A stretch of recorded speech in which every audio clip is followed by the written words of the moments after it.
So David Arquette is back for Scream 7. The news broke last night. Wow.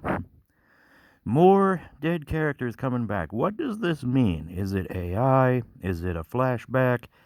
A lot of people are thinking it's going to be New Nightmare. It's not going to be New Nightmare. I'll tell you that right now.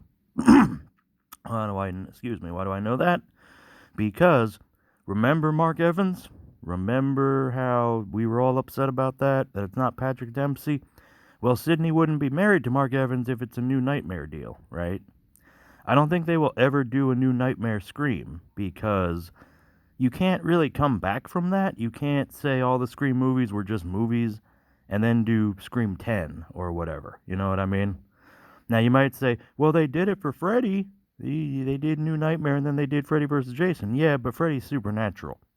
Freddy trying to find his way into our world, that was commonly a thing, so that kind of made sense, right? Scream, it's not really the same. So I don't think that's what's happening.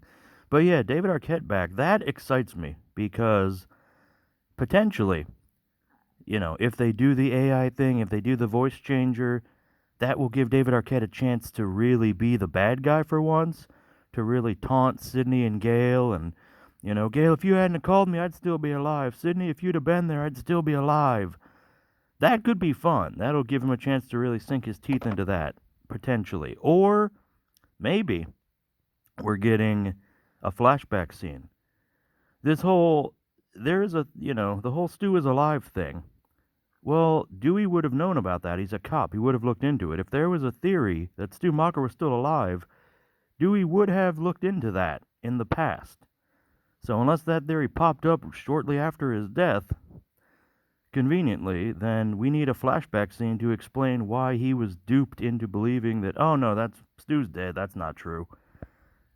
Or possibly why he accurately knows that Stu's not alive, right? So that's what it's going to be. It's either a flashback explaining the Stu thing, probably, or it's the whole AI, deepfake, whatever, Dewey taunting the survivors. Either way, I'm looking forward to him being back. We all love David Arquette, right? Comment down below which dead Scream character would you like to see announced next, because it looks like they're bringing back everybody. We'll be back soon, so come back soon and take another bite of the GeeKlare.